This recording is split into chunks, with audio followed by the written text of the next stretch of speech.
जय गुरुदेव मित्रों, मैं ज्योतिष जितेंद्र रावल। आज मैं आपको कुछ ऐसा बता रहा हूँ जो हर किसी के जीवन में घटता रहता है। वो है समय।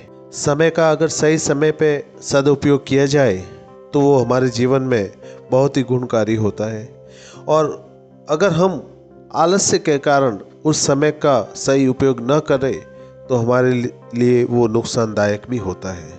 हर परिस्थिति में समय अलग होता है। हर समय हर किसी के लिए अलग होता है।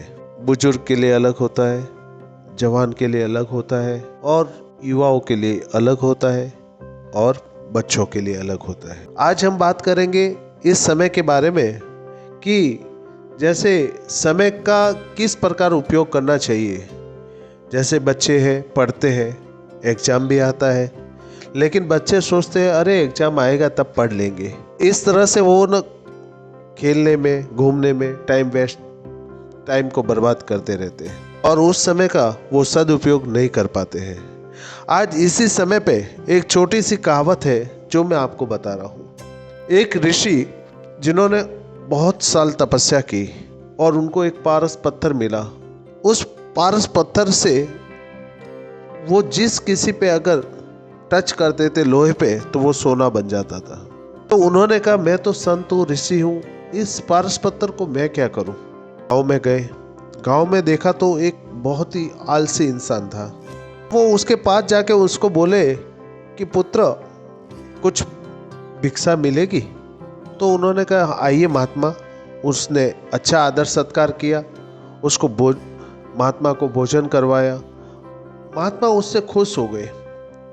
खुश होकर उन्होंने कहा कि बेटा तेरी आदर सत्कार से मैं बहुत ही खुश हो गया हूँ। आज मैं तुझे एक अमूल्य वस्तु देता हूँ, और 1 वर्ष के पश्चात मैं वापस आऊँगा तेरे पास ये लेने के लिए।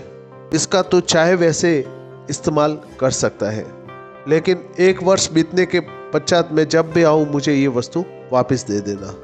इस प्रकार से कहकर महात्मा ने वो पारस पत्थर उस इंसान को दे दिया। इंसान को इस पारस पत्थर की पूरी जानकारी उन्होंने दी कि पुत्र ये पारस पत्थर है, इस पत्थर को अगर तू कहीं भी लोहे से घिस देगा तो वो सोना बन जाएगा। इस तरह वो पारस पत्थर उसको दे के वो वहाँ से चले गए।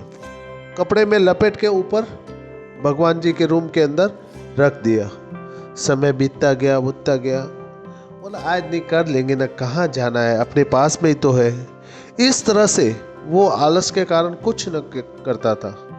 घूमना फिरना, खाना सोना, इसी तरह इसका जीवन व्यतीत हो रहा था। समय बीतता गया, और 1 वर्ष पूर्ण होने के बाद जब महात्मा उसके पास आए और कहा, महात्मा ने सोचा होगा कि उस पत्थर को घिस के ये बड़ा ही धनवान इंसान बन गया होगा, लेकिन जब आके देखा तो ये वैसे ही दरिद्रता में और आलस के मारे पड़ा हुआ, सोया हुआ है।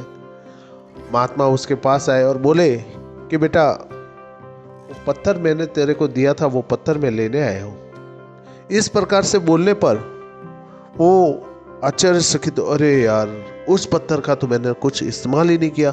उसने हाथ जोड़ा, महात्मा जी मुझे 1 दिन का और समय दे दीजिए, कुछ समय तो मेरे पास रहने दीजिए, मैं फिर आपको दे दूंगा। लेकिन उन्होंने कहा था कि जब मैंने तुझे पहले ही कहा था इसकी समय की अवधि तेरे पास जो थी तुमने उसका सही उपयोग नहीं किया है, अतः इस पत्थर को अभी तो मैं लेके ही जाऊंगा, रहने दूंगा नहीं।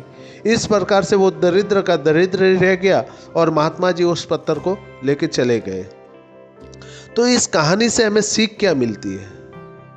ये कहानी न तो किसी काम की है ऐसा मत सोचो, इस कहानी से अवश्य ही कुछ सीखना चाहिए। जैसे आज जितने भी विद्यार्थी पढ़ते हैं, उन विद्यार्थी जब से पढ़ते अगर थोड़ा हमेशा पढ़ा जाए तो वो जब तक उसका परीक्षा का समय आएगा तब तक वो अच्छा खासा पढ़ के मजबूत तैयार हो जाएगा। और अगर उसने भी उस आलसी इंसान के जैसे अरे यार एग्जाम है, आएगा तब पढ़ लेंगे, इस तरह से अगर उसने कर दिया तो वो कुछ न कर पाएगा। क्यों?